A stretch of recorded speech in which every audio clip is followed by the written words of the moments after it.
I never thought I'd find myself elbow-deep in fish guts and bird droppings at 59, but here I was at the Gulf Coast Wildlife Sanctuary, scrubbing pelican cages like some kind of penance. The divorce papers were still warm in my lawyer's briefcase, and my penthouse felt like a mausoleum.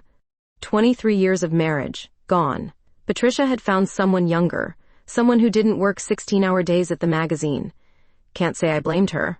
The sanctuary director, Mrs. Chen, handed me rubber gloves and pointed toward the rehabilitation center. We've got a brown pelican that came in yesterday. Fishing line wrapped around his wing, poor thing. Think you can handle it? I nodded, though I'd never handled anything more wild than a temperamental photographer. The morning sun was already brutal, typical Alabama summer heat that made my silk blouse stick to my back. I should have worn something more practical.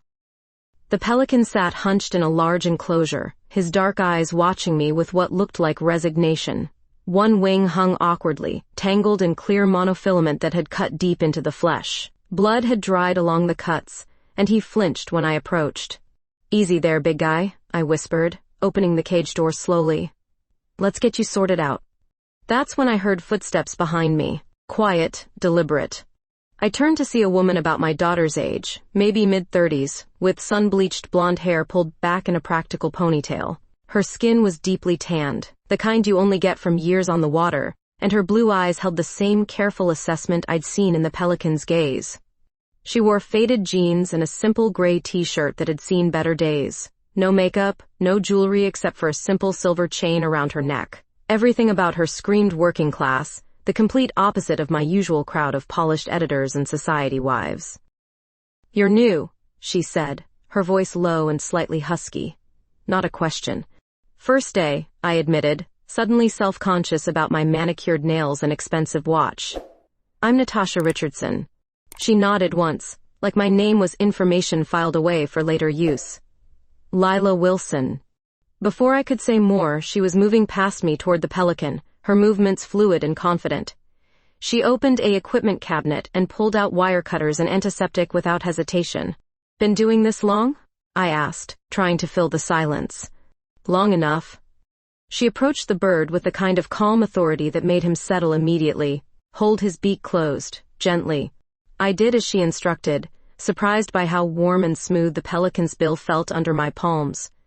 Lila worked with practiced efficiency, cutting away the fishing line with careful precision. Her hands were strong, calloused from work, but incredibly gentle as she cleaned the wounds. "There," she murmured to the bird. Not to me. "That's better, isn't it?" The pelican seemed to understand, tucking his newly freed wing against his body with obvious relief. Lila applied antiseptic and wrapped the deeper cuts with gauze, her movements economical and sure. "How do you know so much about this?" I asked.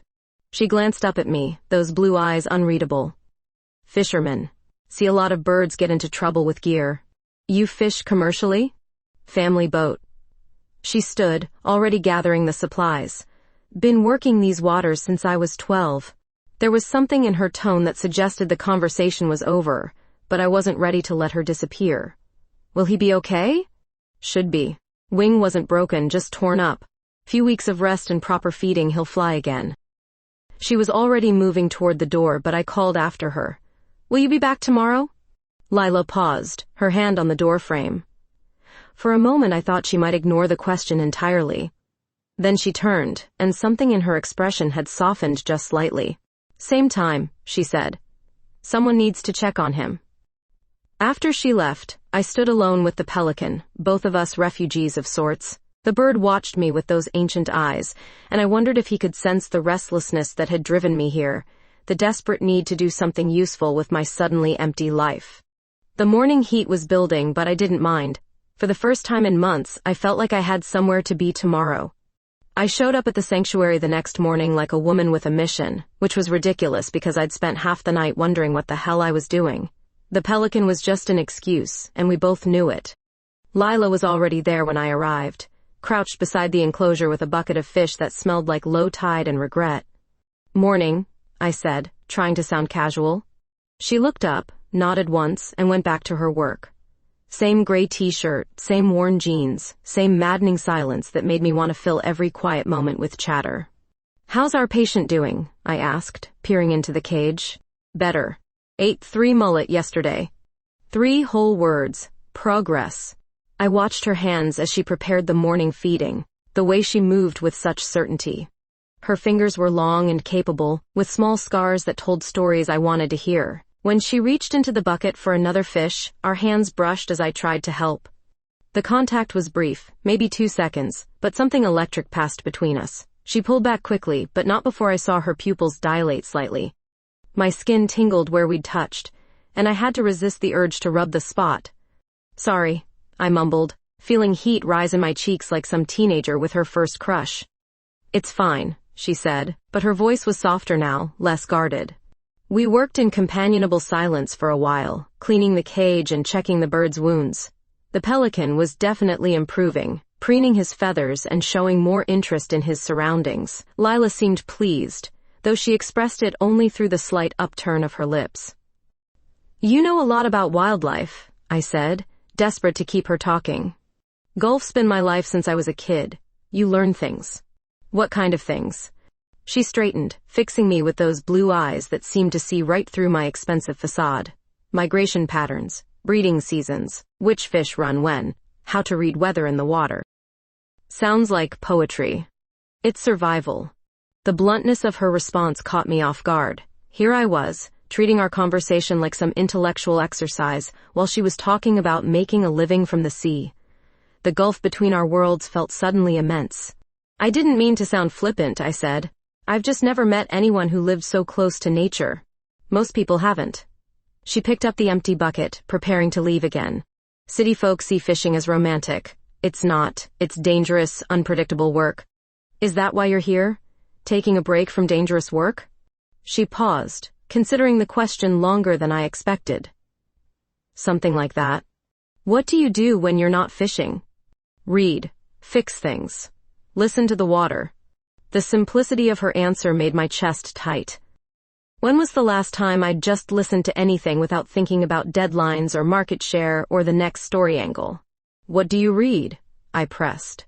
Everything. Novels, poetry, marine biology texts, whatever the library has. Poetry? I couldn't hide my surprise.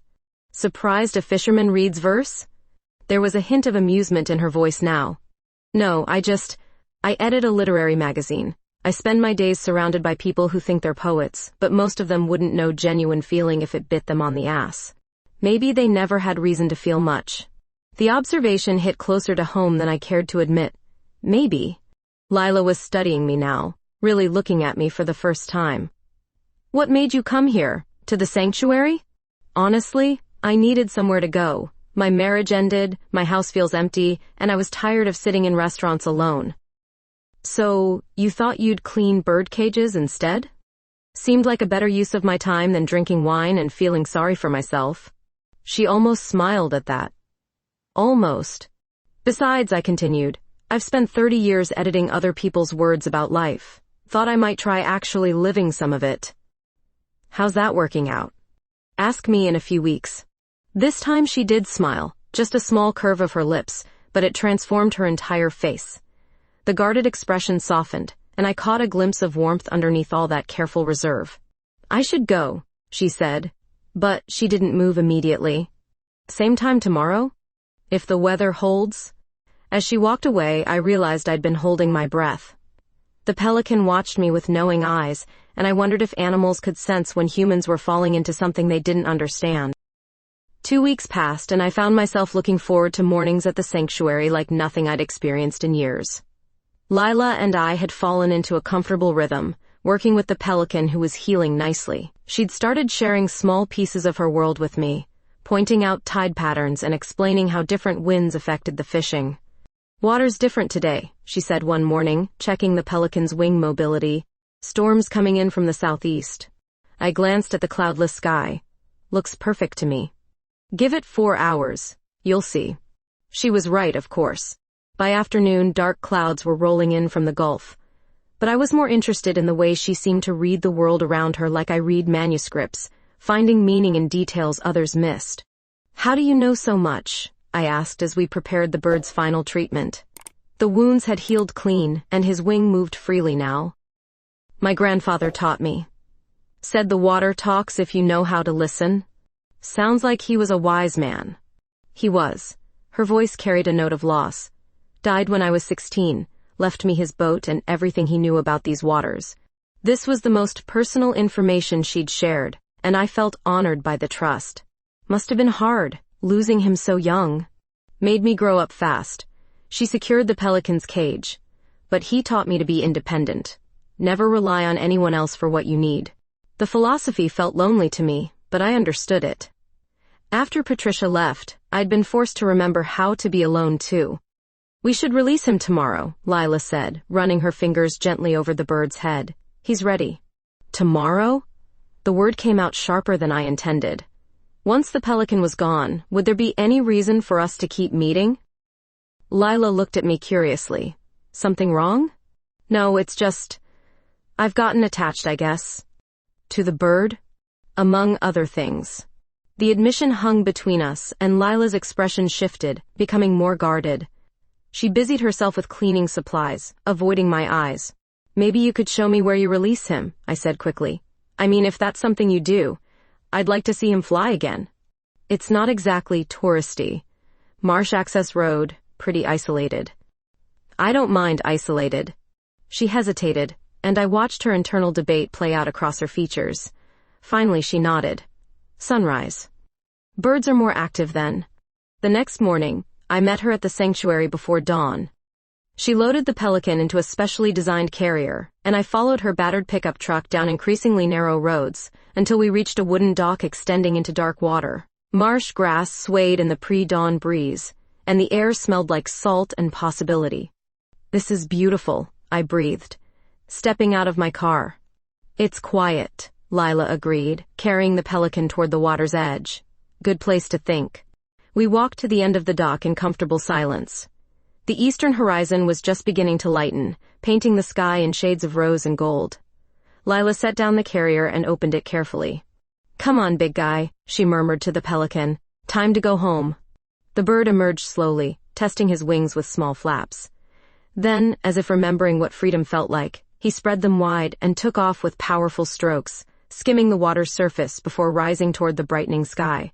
We watched until he disappeared into the distance, two small figures standing witness to something beautiful and natural and right. Thank you, I said softly, for letting me be part of this. You did good work. He might not have made it without the extra care. I meant thank you for letting me get to know you. Lila turned to face me then, and in the soft morning light, I could see past all her careful defenses to something vulnerable underneath. Natasha, I know this is complicated, I said, stepping closer. I know I'm probably not what you expected when you signed up to save birds. You're definitely not what I expected. The space between us felt charged, like the air before Lila's predicted storm. I could hear my heart hammering and wondered if she could too. I haven't felt this way about anyone in maybe ever, I admitted, and I'm terrified I'm reading this all wrong. You're not reading it wrong. Her voice was barely above a whisper, but the words hit me like a wave. Before I could overthink it, before fear could stop me, I reached up and touched her face, tracing the line of her cheek with my thumb. She leaned into the contact, her eyes fluttering closed for just a moment. When she opened them again, they were full of want and uncertainty, and something that looked like hope. I've never... she started. Neither have I. Not really. Not like this. The sun broke over the horizon as she kissed me, soft and hesitant at first, then deeper when I kissed her back. Her hands came up to frame my face, and I tasted salt and morning and the promise of everything changing. When we broke apart, both breathing hard, the pelican was just a distant speck against the brightening sky. Now what? I whispered against her lips. Now we figure it out, she said, together. The kiss changed everything, and we both knew it. Over the next few days, we found excuses to meet beyond the sanctuary. Lila would text me about tide schedules or weather patterns, and I'd respond with questions about her boat or fishing techniques. Neither of us mentioned what had happened at the dock, but it hung between us like electricity. Finally, I couldn't stand the careful distance anymore. Would you like to come to my place for dinner? I asked one evening as we cleaned the empty pelican enclosure. She looked up from her work, studying my face. Your place? Nothing fancy, just dinner. I promise I can cook something that doesn't smell like fish. Okay. The word came out soft, almost uncertain. What time? 7? She nodded, and I felt like I'd won some kind of lottery. My downtown apartment suddenly felt too formal, too much like the life I'd shared with Patricia. I spent the afternoon hiding photographs and rearranging furniture, trying to make the space feel more like mine and less like a magazine spread. Lila arrived exactly at 7, wearing dark jeans and a white button-down shirt that made her eyes look impossibly blue. She carried a small bouquet of wildflowers that looked like they'd been picked from the roadside. "These are beautiful," I said, taking them. "Where did you find them?" "Growing near the marina. Thought you might like them." The simple gesture nearly undid me. Patricia had always brought expensive roses from the florist, arrangements that cost more than some people made in a week. These wildflowers felt more precious than anything I'd ever received. "Come in, please." She stepped inside, looking around with curiosity. "This is nice, very sophisticated." "Too sophisticated?" "Just different from what I'm used to." I poured wine while she examined the books lining my shelves. "You have good taste in authors," she said, pulling out a volume of poetry. "Occupational hazard." "I've been editing literary magazines for 20 years. Must be interesting work." "It used to be. Lately, it feels like I'm just going through the motions." She turned to face me, wineglass in hand. "What would you rather be doing?" "Honestly, I don't know. I threw myself into work after my daughter moved to California. Then Patricia and I grew apart, and work became everything. Now I'm not sure who I am without it." "You're someone who spends her mornings saving birds." "That's new." "Maybe new is good." We cooked together, and I discovered she had strong opinions about seasoning and knife techniques. Her hands moved with the same confidence in my kitchen that they showed with the wildlife, and I found myself watching her more than helping. "You're staring," she said without looking up from the shrimp she was deveining. "Sorry, I like watching you work." "Why?" "You're completely present. I don't think I've seen you check your phone once since I've known you. Don't have much use for constant connection. The water teaches you to pay attention to what's right in front of you." I could learn from that. Over dinner, she told me about growing up on the Gulf, about storms that could sink a boat in minutes and mornings when the water was so still it looked like glass. I shared stories about the magazine world, the writers and their egos, the way words could be wielded like weapons or balms. "You ever think about writing yourself?" she asked. "I used to, before deadlines and budgets took over." "What would you write about?" "I don't know, maybe this. Meeting you. Learning that life doesn't have to be so complicated." Something shifted in her expression, and she reached across the table to touch my hand. "Natasha, I know this is fast," I said quickly. "I know you probably think I'm some desperate divorce having a midlife crisis. Is that what you think?" "I don't know what to think. All I know is that I can't stop thinking about you, about this morning at the dock." She squeezed my hand. "I can't stop thinking about it either. So what do we do?" "We could stop thinking so much." She stood, still holding my hand, and pulled me up with her. In the soft light of my dining room, she looked younger, more vulnerable. When she kissed me this time, there was no hesitation, no careful testing of boundaries. My hands found the buttons of her shirt while her lips traced the line of my neck. Everything felt urgent and inevitable and right. We moved toward the bedroom without breaking contact, shedding clothes and inhibitions in equal measure. Her skin was warm and smooth, marked by small scars that told stories of a life lived outdoors. I traced them with my fingers, my lips, learning the geography of her body. She gasped when I found sensitive spots, her hands tangling in my hair. When she moved over me, her eyes met mine in the lamplight. "Are you sure?" she whispered. "I've never been more sure of anything." We made love with the desperate hunger of people who'd been starving without knowing it. Her touch was gentle but certain, and I discovered parts of myself I'd never known existed. Afterward, we lay entwined, our breathing slowly returning to normal. "I should probably go," she said eventually. "Stay." The word came out before I could stop it. "Please." She looked at me for a long moment, then settled more comfortably against my shoulder. "Okay." In the darkness, listening to her breathe, I realized I'd crossed a line I couldn't uncross. Whatever happened next, nothing would ever be the same. Waking up next to Lila felt like discovering I'd been holding my breath my entire life. She slept curled against my side, her blonde hair catching the morning light streaming through my bedroom windows. I lay still, afraid to move and break whatever spell had brought us to this moment. "You're thinking too loud," she murmured against my shoulder. "Sorry. Occupational hazard." She lifted her head to look at me, those blue eyes still heavy with sleep. "Any regrets?" "Only that we waited so long to do this." She smiled, the real one I'd come to treasure, and kissed me softly. "I should head out. Boat needs attention before the weather turns." "Storm coming?" "Always is, down here." After she left, I floated through my morning routine in a haze of contentment. Everything felt different, brighter somehow.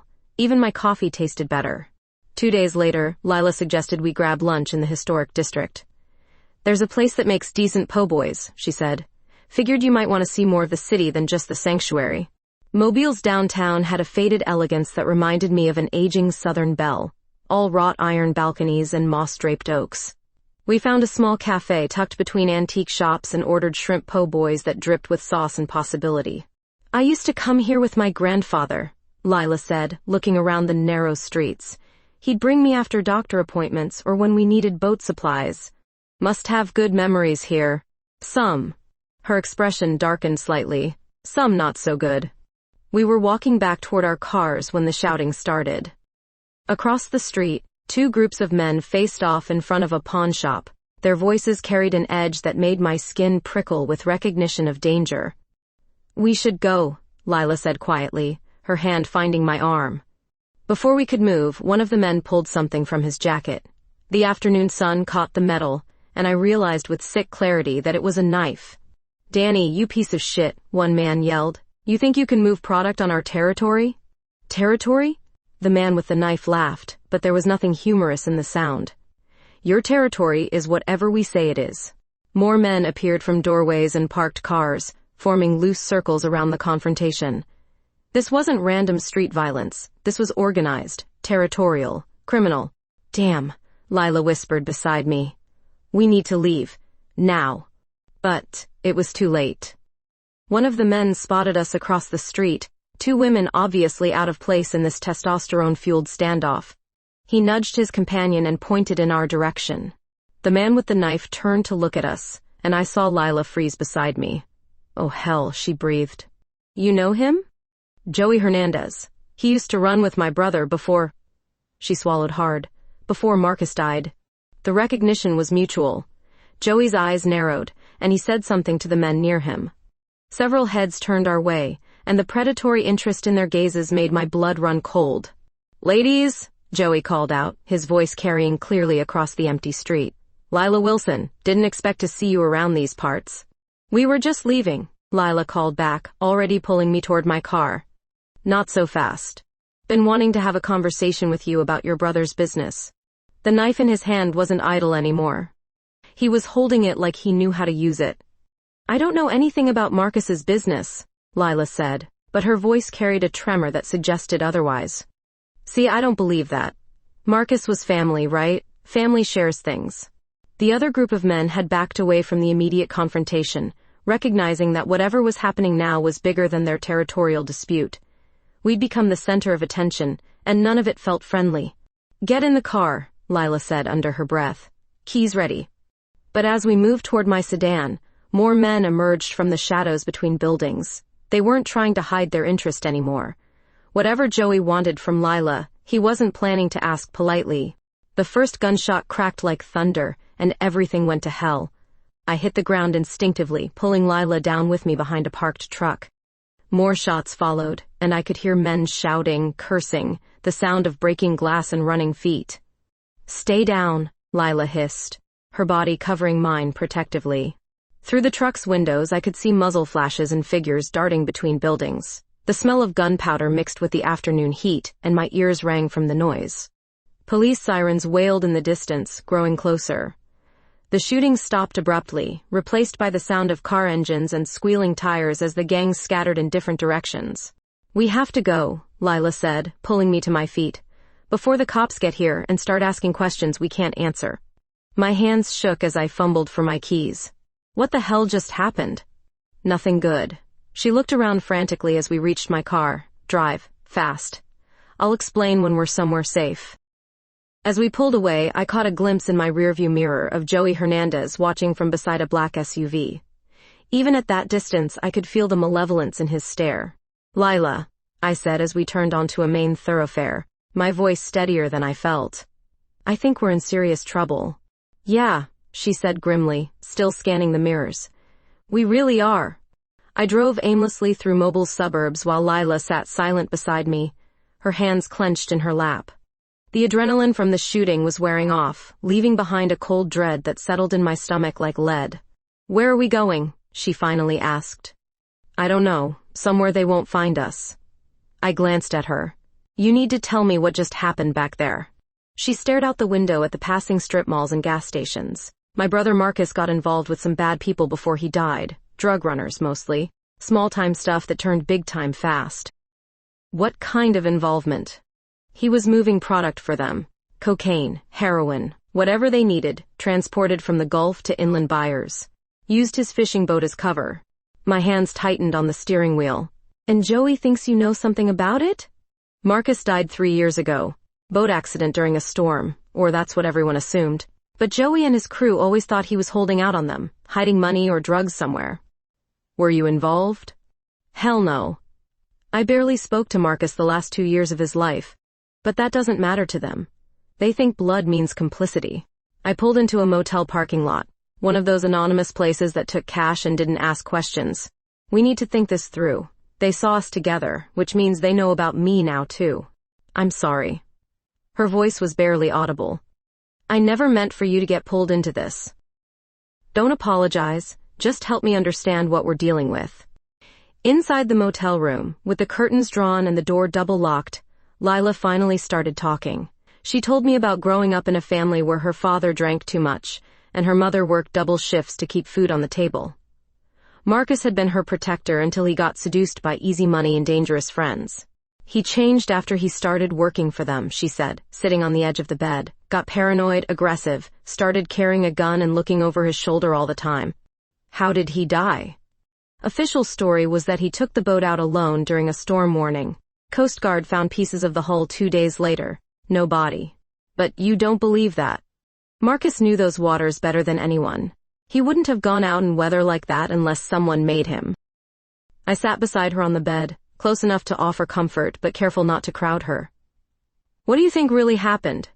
I think he tried to get out. Maybe he was skimming money, or maybe he just got tired of being afraid all the time. Either way, they killed him for it.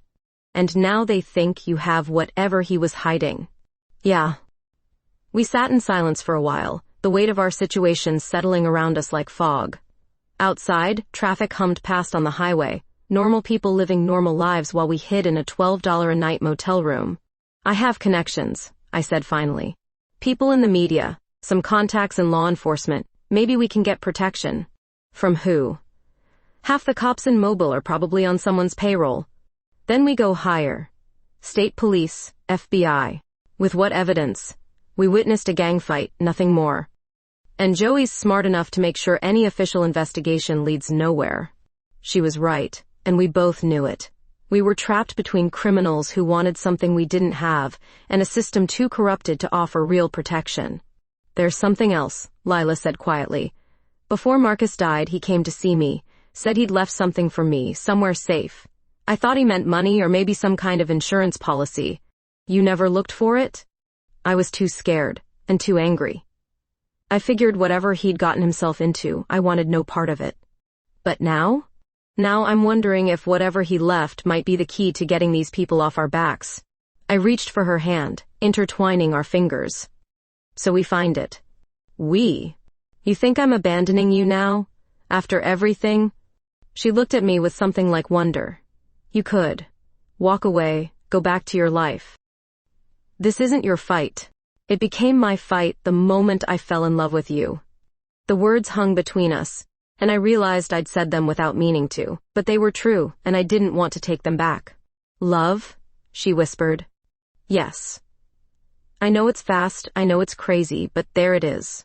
She kissed me then, soft and desperate, and I tasted salt on her lips. When we broke apart, she rested her forehead against mine.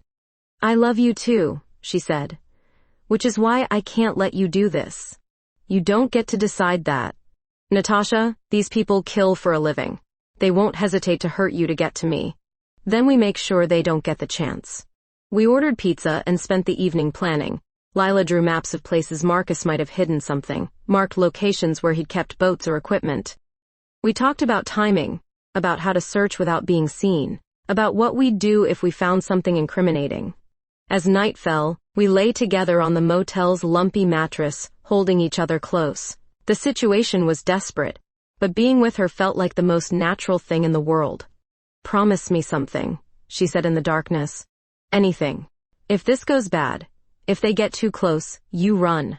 Don't look back, don't try to be a hero, just run. Promise me the same thing. Lila. Promise. I kissed her temple, breathing in the scent of her hair. I promise.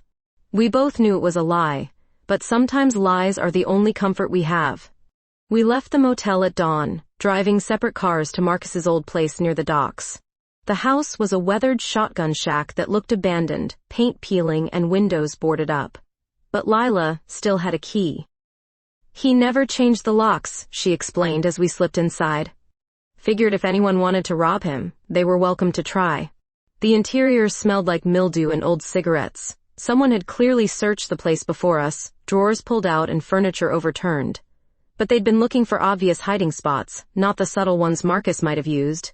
Help me move this, Lila said, indicating a heavy bookshelf against the back wall.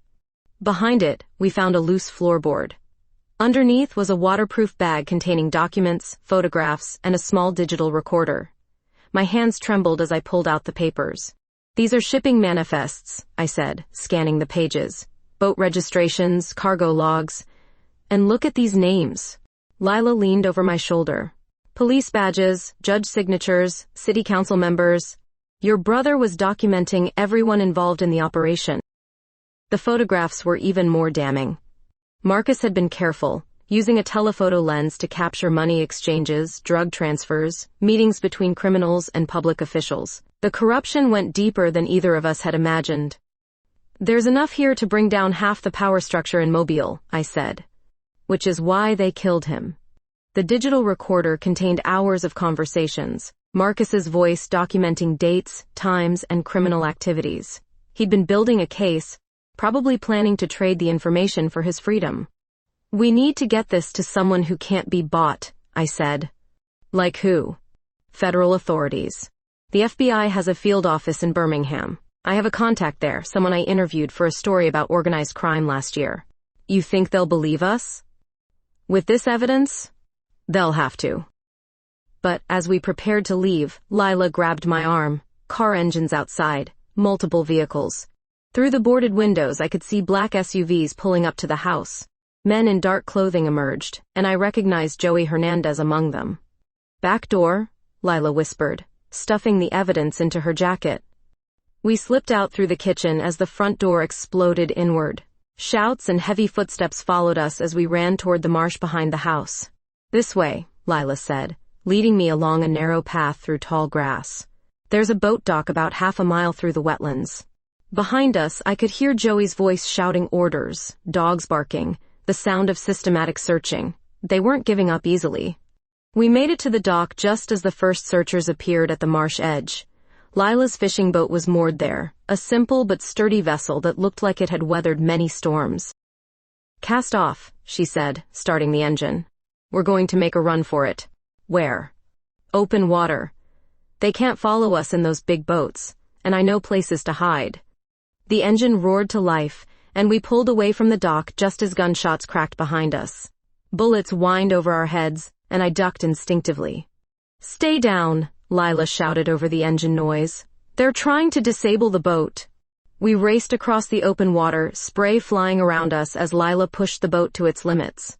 Behind us, smaller boats had joined the chase, but she was right about knowing the waters. She navigated through shallow channels and around hidden sandbars with the skill of someone who'd grown up on these waters. There, she pointed to a cluster of mangrove islands ahead. We can lose them in the maze. The islands were a labyrinth of narrow waterways overhung with twisted trees. Lila cut the engine and let us drift silently through the green shadows while our pursuers roared past the main channel. "They'll be back," she said quietly. "This only buys us time." "Time to do what?" "Get this evidence to your FBI contact, but not from here. We need to get out of Alabama entirely." "Where?" "I know people in Louisiana. Fishermen who don't ask questions. They can get us to New Orleans, and from there we can contact federal authorities." We waited until nightfall before making our move. Lila navigated by stars and instinct, keeping the boat in deeper water as we headed west along the coast. The evidence was wrapped in plastic and hidden in a compartment she'd built into the boat's hull. "How long until we reach Louisiana?" I asked. 6 hours if the weather holds. Maybe 8 if we hit rough seas. "And if they find us?" "Then we go down fighting." The night was clear, stars reflecting off the calm water like scattered diamonds. Despite the danger, being alone with Lila on the open ocean felt peaceful. We were together, we had evidence that could end this nightmare, and for the first time in days, I felt hope. "What will you do after this is over?" I asked as we shared a thermos of coffee. "Depends on whether we survive it." "We will." "And then what?" She considered the question. "Maybe leave the Gulf for a while. Go somewhere they can't find us." "Together?" "If you want." "I want." She smiled, the first genuine expression of happiness I'd seen from her in days. "Then we'll figure it out. Find a place where we can start over." "I'd like that." As dawn approached, we could see the Louisiana coastline ahead. Soon we'd be in federal custody, turning over evidence that would destroy the organization that killed Marcus and threatened us. "Almost there," Lila said, her voice carrying relief. But as we approached the harbor, she suddenly cut the engine. "Something's wrong." "What?" "Those boats in the harbor. They're not local fishing vessels." Through binoculars, I could see men in dark clothing waiting on the docks. Joey and his crew had somehow anticipated our destination. "They're everywhere," I breathed. "Not everywhere," Lila said grimly. "But we're running out of places to run." We turned back toward open water, keeping low as bullets whistled over our heads from the shore. Lila pushed the boat hard, but fuel was running low and our options were disappearing fast. "There," she pointed to a small barrier island, barely visible in the morning mist. "We can beach the boat and call for help from there." But as we approached the island, more boats appeared on the horizon. The net was closing around us, and I realized with growing horror that Joey's organization had resources we hadn't imagined. "They've got boats coming from 3 directions," I said, scanning the water with binoculars. "Then we make our stand here." Lila beached the boat on the island's sandy shore, a strip of land barely 50 yards wide. Palm trees and scrub brush offered minimal cover, but it was better than being trapped on the water. "I need to tell you something," she said as we gathered the evidence and what little supplies we had. "My contact at the FBI, Agent Sarah Martinez. I called her from the motel yesterday." "What did she say?" "She's been investigating the same organization for months. She's on her way, but it might take time." "How much time?" 6 hours. Maybe more." The sound of boat engines grew louder, and I could see at least 4 vessels converging on our position. We had the evidence that could destroy them, but we had to survive long enough to deliver it. "Whatever happens," I said, taking Lila's face in my hands, "I need you to know that meeting you changed everything for me. You made me feel alive again." "Don't talk like this is goodbye," she said fiercely. "We're getting out of this." "I know. But just in case." I kissed her deeply, tasting salt and fear and love all mixed together. When we broke apart, her eyes were bright with unshed tears. "I love you too," she whispered. "More than I ever thought possible." The first boat reached the island, and Joey Hernandez stepped onto the beach with 6 armed men. They moved with military precision, surrounding our meager hiding spot among the palms. "Lila Wilson," Joey called out, "let's end this thing. You give me what Marcus left, and maybe your girlfriend here walks away." "Like hell," I shouted back. "The journalist speaks. You know, this would have been so much simpler if you'd minded your own business." "Corruption is my business." Joey laughed, but there was no humor in it. "Corruption? Lady, we are the system down here. Police, judges, politicians, they all work for us. You think turning over some old photos is gonna change that? Maybe not. But it's a start. Lila squeezed my hand. Martinez will be here soon. We just need to stay alive. Getting sentimental? Joey taunted. How sweet. Too bad Marcus didn't have someone watching his back when he decided to betray the family. You killed him, Lila said, her voice carrying across the sand. He killed himself when he got greedy. Just like you're about to. The standoff stretched for what felt like hours. Joey's men had us completely surrounded, but they couldn't risk a direct assault without potentially destroying the evidence they wanted. We couldn't move without exposing ourselves to gunfire. Then I heard it, the distant sound of helicopters approaching from the north. Sounds like your backup arrived early, Joey said calmly. Doesn't matter. By the time they land, this will all be over. FBI, a voice boomed from overhead loudspeakers. This is Agent Martinez. Lower your weapons and step away from the civilians. Go to hell, Joey shouted back. What followed was chaos. Federal agents descended on ropes while Joey's men opened fire, the air filled with the crack of gunshots and the whine of ricochets off palm trees. Lila and I pressed ourselves flat against the sand, clutching each other as the battle raged around us. When it was over, 3 of Joey's men were down, and the rest were in handcuffs. Agent Martinez approached us as we stood on shaky legs. She was a compact woman in her 40s with intelligent eyes and an air of quiet authority. You two okay? She asked. Better than okay, I said, pulling out the waterproof bag. We have everything you need to take down the entire network. Martinez examined the evidence with growing excitement. This is incredible. Financial records, photographs, recorded conversations. We can roll up the whole organization with this. What happens to us? Lila asked. Witness protection if you want it. New identities, relocation, the whole package. It'll take months to process all these cases, and some very dangerous people are going to be very angry. Lila and I looked at each other, and I could see the same thought in her eyes. Starting over somewhere new, together, with nothing but each other and the promise of a future. Yes, we said in unison. 6 months later, we were in a small coastal town in Oregon, running a wildlife rehabilitation center under our new names. The trials were just beginning, but Joey and dozens of others were behind bars, and the corruption network was crumbling. Every morning, we'd release recovered seabirds back to the wild, watching them soar toward the horizon with the kind of freedom we'd found in each other. The pelican that brought us together became the symbol of our new life, a reminder that sometimes broken things could heal and fly again. Any regrets? Lila asked one evening, as we watched the sunset paint the Pacific in shades of gold and rose. Only that it took me 59 years to find you. She kissed me softly, her lips warm against mine. Worth the wait. Definitely worth the wait. The Oregon coast was nothing like the Gulf waters where we'd first met. Here, the waves crashed against rocky cliffs instead of lapping at sandy shores, and the air carried the bite of winter even in summer. But watching Lila work with the injured harbor seals at our new wildlife center, I knew we'd found home. How's she doing? I asked, approaching the pool where our latest patient floated. The seal pup had been found with fishing net wrapped around her flippers, much like our first pelican back in Mobile. Better. Another week and she'll be ready for release. 2 years had passed since the trials ended.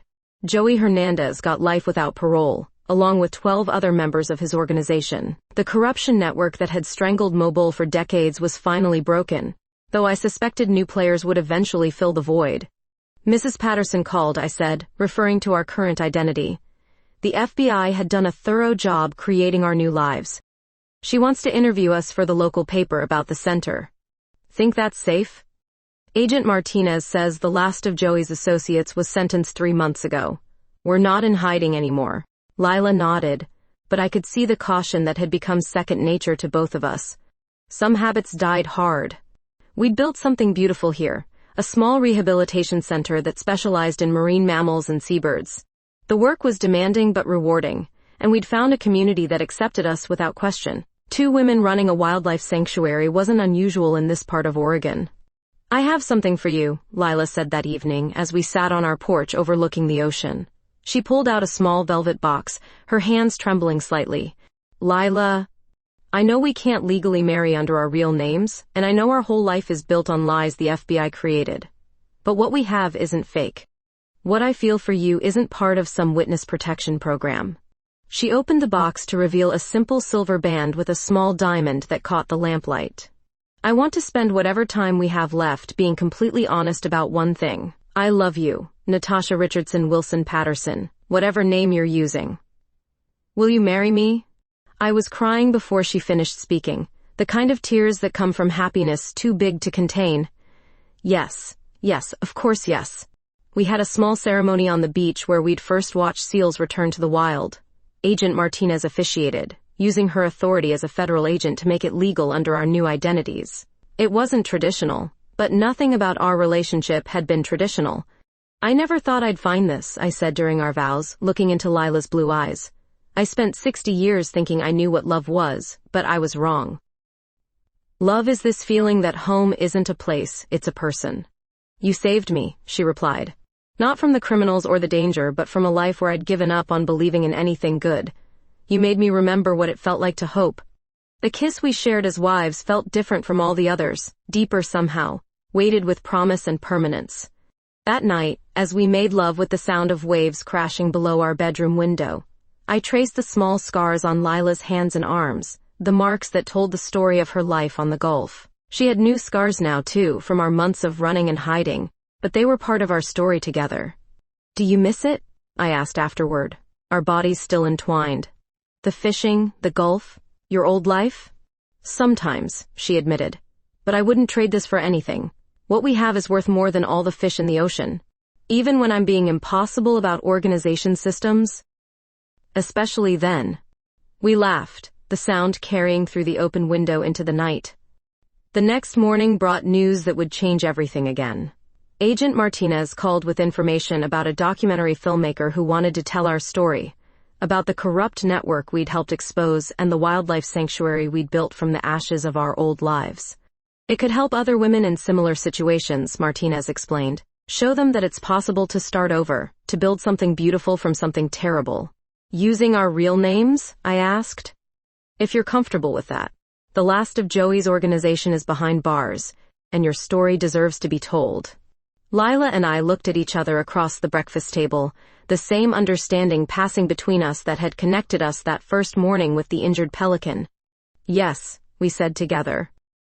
6 months later, we stood on the same beach where we'd married, watching the film crew pack up their equipment. The documentary would air next month, telling the story of Natasha Richardson and Lila Wilson, 2 women who'd found love and purpose in the most unlikely circumstances. Any regrets? Lila asked, echoing the question she'd posed that first night in Oregon. Only that we can't go back and tell our younger selves that everything would work out. Maybe they wouldn't have believed us. Maybe not. In the distance, a group of seals we'd rehabilitated played in the surf, their sleek bodies cutting through the waves with pure joy. They'd been broken when they came to us, but they'd healed, learned to trust again, and found their way back to the wild. Think we'll inspire other women? I asked. I think we'll inspire everyone who's ever felt lost to remember that it's never too late to start over.